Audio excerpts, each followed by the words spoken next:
پناہ مانگتا ہوں میں اللہ کی شیطان مردود سے، اللہ کے نام سے جو بڑا مہربان نہایت رحم فرمانے والا ہے۔ اب مشرکین کے لیے اللہ اور اس کے رسول کے نزدیک کوئی معاہدہ کیوں کر باقی رہ سکتا ہے سوائے ان مشرکوں کے جن کے ساتھ تم لوگوں نے مسجد حرام کے نزدیک معاہدہ کیا تھا، تو جب تک وہ تمہارے ساتھ معاہدے پر قائم رہیں تم بھی ان کے ساتھ معاہدے پر قائم رہو۔ یقیناً اللہ متقیوں سے محبت رکھتا ہے۔ دیگر مشرکوں سے کیوں کر کوئی معاہدہ ہو سکتا ہے؟ یہ تو اگر تم پر غلبہ پا لیں تو تمہارے بارے میں نہ کسی رشتے کا لحاظ کریں اور نہ کسی عہد کا۔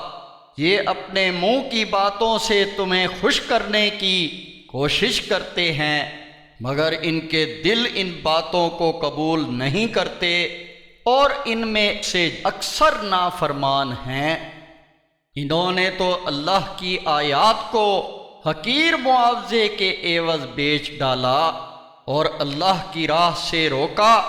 بہت ہی برا عمل تھا جو یہ کرتے رہے ہیں۔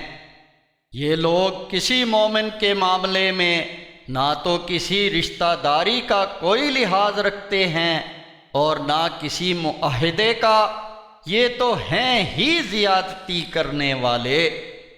ہاں اگر یہ توبہ کر لیں، صلاۃ قائم کریں، زکوٰۃ ادا کریں تو یہ دین میں تمہارے بھائی ہیں، اور جو لوگ جاننا چاہیں ان کے لیے ہم آیات کھول کھول کر بیان کر دیتے ہیں۔ اور اگر یہ عہد کرنے کے بعد اپنی قسموں کو توڑ دیں اور تمہارے دین میں طعنہ زنی کرنے لگیں تو پھر کفر کے ان پیشواؤں سے جنگ کرو، کیونکہ ان کی قسموں کا کوئی اعتبار نہیں، یہ اس لیے تاکہ وہ اپنی روش سے باز آ جائیں۔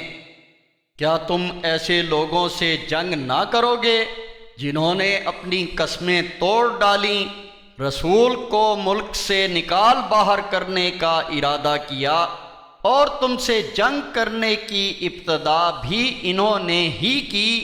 کیا تم ان سے ڈرتے ہو؟ حالانکہ حق تو یہ ہے کہ تم اللہ ہی سے ڈرو اگر تم مومن ہو۔ تم ان سے جنگ کرو، اللہ انہیں تمہارے ہاتھوں سزا دے گا، انہیں ذلیل کرے گا، ان کے خلاف تمہیں مدد دے گا اور مومنوں کے دلوں کو تسلی دے گا اور ان کے دلوں کا غصہ دور کرے گا، اور جس پر چاہے گا توجہ فرمائے گا، اور اللہ سب کچھ جاننے والا بڑی حکمت والا ہے۔ کیا تم نے یہ گمان کر لیا کہ تم یوں ہی چھوڑ دیے جاؤ گے، حالانکہ اللہ نے ابھی یہ دیکھا ہی نہیں کہ تم میں وہ کون ہے جنہوں نے جہاد کیا اور اللہ و رسول اور مومنوں کے سوا کسی کو اپنا جگری دوست نہیں بنایا، اور اللہ اس سے خوب باخبر ہے جو تم کرتے ہو۔